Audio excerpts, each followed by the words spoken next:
Break के बाद आपका एक बार फिर स्वागत है और वक्त हो चला है उत्तर प्रदेश से आपकी मतलब की खबरों का। तमाम खबरें यूपी सुपरफास्ट में देखिए।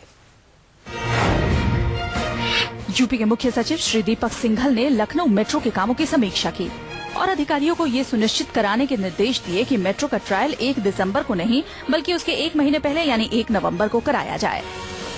मुख्य सचिव ने ये भी कहा कि आम नागरिकों के लिए मार्च 2017 की जगह पर जनवरी 2017 में लखनऊ मेट्रो रेल ये यात्रा कराने की सुविधा शुरू हो जानी चाहिए। उन्होंने अधिकारियों से साफ कहा कि मेट्रो के काम की गुणवत्ता में किसी भी तरह की कोई भी कोताही नहीं की जानी चाहिए। उन्होंने केंद्र से भी योजना के लिए लंबित 410 करोड़ रुपए को जल्द दिए जाने का अनुरोध किया, जिसके बाद केंद्र सचिव ने ये राशि 3 दिनों के अंदर दिए जाने का भरोसा दिया।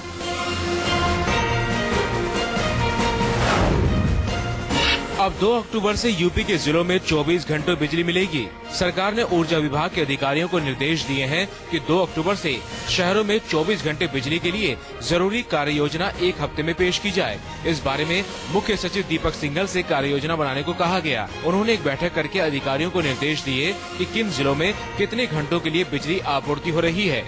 इसकी वास्तविक जानकारी बिजली विभाग के अधिकारियों के अलावा आम नागरिकों से प्राप्त की जाए। उन्होंने कहा कि बिजली विभाग के अधिकारियों को ग्राम प्रधानों और विद्युत मित्रों से प्रगति की जानकारी लेनी होगी। मुख्य सचिव ने कहा कि ग्रामीण और शहरी इलाकों के अंतिम छोर तक निर्धारित शेड्यूल के अनुसार बिजली आपूर्ति सुनिश्चित कराने के लिए अगले 1 महीने के कार्यक्रमों की विस्तृत योजना बनाई जाए और उसे अमली जामा पहनाया जाए।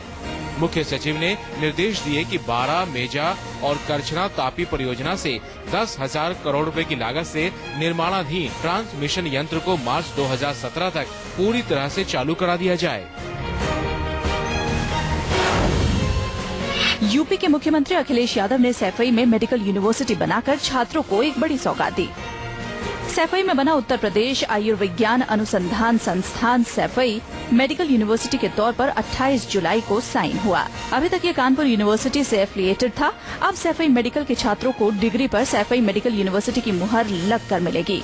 इस यूनिवर्सिटी के चांसलर खुद मुख्यमंत्री हैं और इसके vice chancellor doctor brigadier T Prabhakar हैं। डॉक्टर टी प्रभाकर का कहना है कि पूरे देश और विदेशों में काम करेंगे और सैफई का नाम रोशन करेंगे। इसके लिए यहाँ के छात्रों की परीक्षाएं समय से होंगी और रिजल्ट टाइम से आएगा। साथ ही आने वाले समय में यूपी के दूसरे मेडिकल कॉलेज भी इस यूनिवर्सिटी से जुड़ सकेंगे। यूपी सरकार ने कुपोषण के कलंक को खत्म करने के लिए पोषण पुनर्वास केंद्र खोले हैं। इन केंद्रों पर कुपोषण के शिकार बच्चों को उनकी मां के साथ रखा जाएगा और बच्चों को उनके घर से सरकारी एम्बुलेंस से जिला अस्पताल तक लाया जाता है। अधिक कुपोषण के शिकार को पोषण पुनर्वास केंद्र में रखा जाता है और बच्चों के लिए सभी दवाइयां और मुफ्त चेकअप किए जाते हैं। इसके अलावा बच्चों को पौष्टिक खाना भी दिया जाता है। इन केंद्रों में बच्चों के खेलने के लिए तरह तरह के खिलौनों को रखा गया है। यहाँ बच्चों और उनकी माताओं के मनोरंजन के लिए टीवी भी लगाए गए हैं।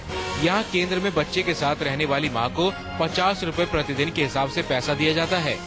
बरेली के जिला अस्पताल में 10 बेड का पोषण पुनर्वास केंद्र बना है, जिसमें एक बच्चे को लगभग 12 दिनों तक रखते हैं। उत्तर प्रदेश की ओर से इलाहाबाद जिला अस्पताल तेज बहादुर सप्रू अस्पताल में सभी मरीजों को डिजिटल जांच की सुविधा दी गई है। आपको बता दें, इलाहाबाद जिले का तेज बहादुर सप्रू हॉस्पिटल पूरे देश में 3रे नंबर का अस्पताल है। यहाँ पर डिजिटल एक्सरे की 4 मशीनें और अल्ट्रासाउंड की 3 मशीनें हैं, जो अखिलेश सरकार की ओर से दी गई हैं। साथ ही साथ इस अस्पताल में MRI डिजिटल जांच की भी सुविधा है। इसके अलावा यहाँ एक ट्रॉमा सेंटर का भी अलग से निर्माण हो रहा है और ये 2 महीने के अंदर तैयार हो जाएगा, जिसका लाभ मरीजों को मिलेगा। यहाँ पर डायलिसिस और दूसरी गंभीर बीमारी के इलाज की सुविधा भी मुहैया कराई जाएगी। यूपी में जल्द ही 500 नए अधीनस्थ न्यायालय शुरू होंगे। इन न्यायालयों में जजों के 500 और क्लर्क, मुंसिफ और रीडर समेत दूसरे कर्मचारियों के 4100 पदों पर भर्ती होगी। प्रदेश के सभी जिलों में न्यायालयों को शुरू करने की हरी झंडी न्याय विभाग ने दे दी है। नई अधीनस्थ अदालतों में लखनऊ में ही 5 नए अपर जिला एवं सत्र न्यायालय, 4 सिविल जज और 7 सिविल जज के कोर्ट खोले जाएंगे। ये भर्ती यूपी लोक सेवा आयोग के माध्यम से 27 जनवरी 2017 तक पूरी कर ली जाएगी। अखिलेश सरकार की कोशिशों के बाद प्रदेश भर के लाखों मरीजों को नई सुविधा मिलने जा रही है। केजीएमयू में मरीजों की सभी पैथोलॉजी और रेडियोलॉजी जांच की रिपोर्ट अगस्त से ऑनलाइन हो जाएगी। इसके लिए केजीएमयू ने आदेश जारी कर दिया है। पीपीपी मॉडल पर केजीएमयू में काम कर रही कंपनियों से कहा गया है कि जांच रिपोर्ट ऑनलाइन न करने पर उन्हें भुगतान नहीं किया जाएगा। केजीएमयू के आईटी सेल के मुताबिक इस व्यवस्था से जहां मरीज अपना रजिस्ट्रेशन कार्ड और बारकोड नंबर डालकर केजीएमयू की वेबसाइट पर जांच रिपोर्ट देख सकेंगे, वहीं दूसरे अस्पतालों के डॉक्टर भी रिपोर्ट ऑनलाइन देख सकेंगे। और चलिए इन खबरों के साथ फिलहाल यहाँ वक्त हो चला है एक ब्रेक का। ब्रेक के बाद लौटेंगे तो आपको दिखाएंगे मॉर्निंग स्पेशल।